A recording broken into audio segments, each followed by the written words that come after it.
tarde, vamos iniciar a segunda aula prática de Ecologia da Paisagem.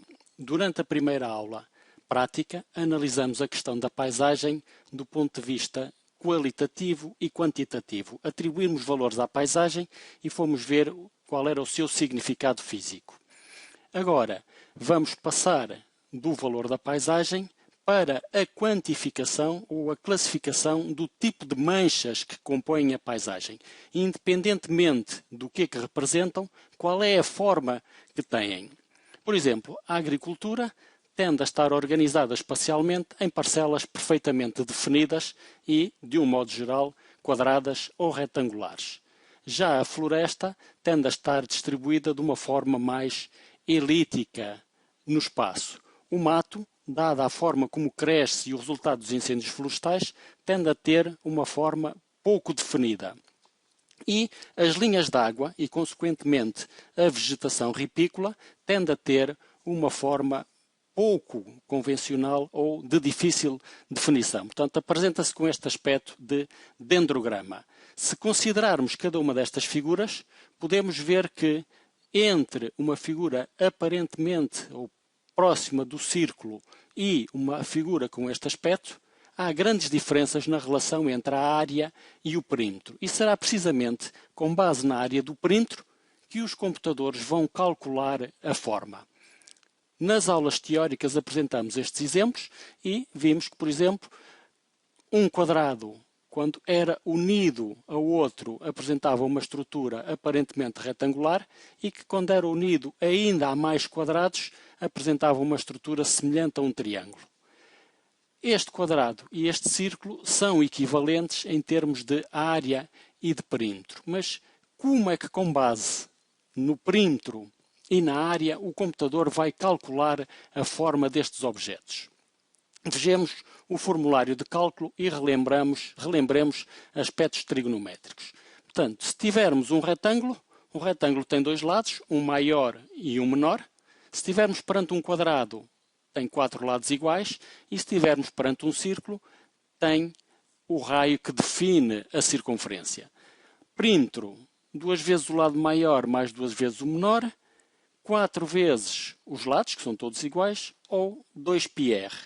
Área, lado maior vezes lado menor, lado ao quadrado, πr ao quadrado. Mas vejamos como é que estas figuras ou estes cálculos se comportam uns relativamente aos outros. Consideremos, por exemplo, a evolução da razão área-perímetro desde um retângulo até um quadrado, mas considerando que o perímetro das figuras é constante. Comecemos pelo retângulo mais alongado, 10 metros de lado menor contra 100 de lado maior, uma situação mais alongada do que esta, 220 metros de perímetro, 1000 metros quadrados de área. A razão perímetro-área daria 0,22. À medida que vamos aumentando o lado menor, vamos consequentemente diminuindo ao lado maior, de forma a manter o perímetro constante. No entanto, a área vai aumentando, até que, quando estivermos perante um quadrado de 55 por 55 metros de lado, ele continua a apresentar 220 metros de perímetro, tal e qual como todos estes retângulos, mas agora apresenta o valor máximo de área, 3025 metros quadrados. A razão área-perímetro vai decrescendo à medida que nos afastamos de um retângulo alongado e nos aproximamos de um quadrado. Façamos o mesmo exercício, mas agora considerando que a área é que é constante. Continuamos a ter como referência o quadrado, 55 por 55, 220 metros de perímetro, 3025 metros quadrados de área. À medida que vamos passando do quadrado para o retângulo, vamos ter que diminuir ao lado maior para aumentar o menor, ou vice-versa. A área mantém-se constante, mas o perímetro aumenta. Continuamos com a mesma relação. Perímetro-área decresce à medida que nos afastamos do retângulo e nos aproximamos do quadrado. Portanto, através da razão perímetro-área, podemos dizer que quanto menor for o valor perímetro-área, mais próximo de um quadrado estamos. Atenção que aparentemente é assim, mas na realidade isto não é um dogma. Façamos o mesmo exercício agora considerando um quadrado e um círculo.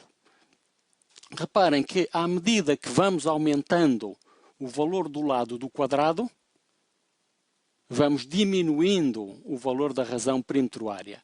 Reparem que há bocado, quando estávamos a falar de um retângulo de 10 por 100, tínhamos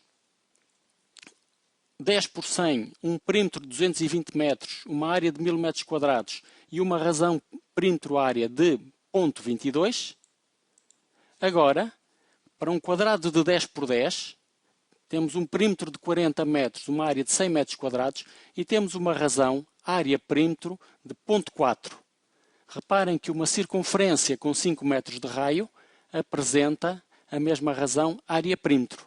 Reparem que estas razões são iguais para um quadrado e para um círculo, dependendo dos valores dos lados. Portanto, aquilo que nós sabemos é que, à medida que a razão perímetro-área vai diminuindo, vai aumentando a área da superfície. Não podemos dizer, com base neste exercício, se se trata de um retângulo, de um quadrado ou de um círculo. Reparem que, com 55 metros de lado, nós temos uma figura geométrica com 0,72 de perímetro área. Mas um círculo com 27 metros e meio de raio tem exatamente a mesma razão perímetro área. Reparem que uma circunferência com 31,03 metros de raio tem a mesma área que um quadrado de 55 por 55. Portanto, ainda que a razão perímetro área nos permita inferir sobre a relação precisamente da área e do perímetro e verificar se se trata de uma superfície grande ou pequena, teremos que fazer outro tipo de cálculo para saber se se trata de um círculo, de um quadrado ou de um retângulo. Vejam o caso particular do quadrado e do retângulo. Em que circunstâncias é que a área do quadrado ou a área do círculo é igual ao perímetro? Se o quadrado tiver 4 metros de lado, a sua área é igual ao seu perímetro. E se o círculo tiver 2 metros de raio, a sua área é igual ao seu perímetro. Isto significa que, perante estas dimensões, a razão perímetro-área seria uma unidade nos dois casos. Mas então, como é que o computador sabe de que forma é que está organizado o objeto no território? Consideremos este exemplo. Temos uma carta de uso e ocupação do solo, o sistema de informação geográfica dá-nos a área e o perímetro e agora queremos saber de que forma é que estes objetos estão organizados no terreno. Qual é a forma da sua estrutura? Para isso temos que recorrer a objetos cujo perímetro e cuja área conhecemos. Comecemos pelo quadrado. Se tivermos 3 polígonos com esta área e com este perímetro, pegando no perímetro e usando o formulário do quadrado, vamos estimar o lado do quadrado que teria este perímetro. Calculados os lados estimados, calcula-se a área estimada para o quadrado. Analisa-se a relação perímetro-área e aquilo que nós vemos é, pelo facto deste valor ser crescente, está a diminuir a área e a aumentar o perímetro.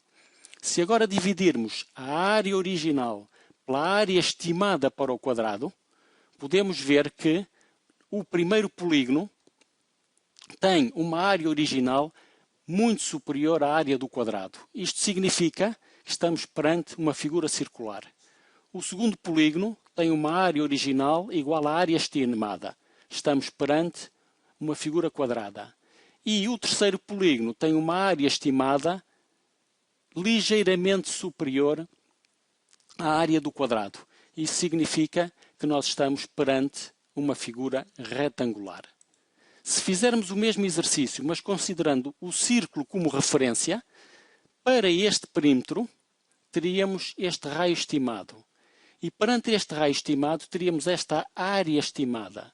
Fazendo a mesma analogia, podemos ver que a primeira figura representa um círculo e que as outras duas representam retângulos. Neste caso, já não podemos dizer se são ou não são quadrados, porque este tipo de exercício não o permite. Sabemos é que não são círculos. Portanto, o computador, para saber se se trata de quadrados, círculos, retângulos ou outra figura qualquer, faz um exercício semelhante a esse, utilizando um quadrado e um círculo como referência. Nas próximas aulas vamos fazer exercícios práticos e aprofundar estas matérias. Obrigado pela atenção.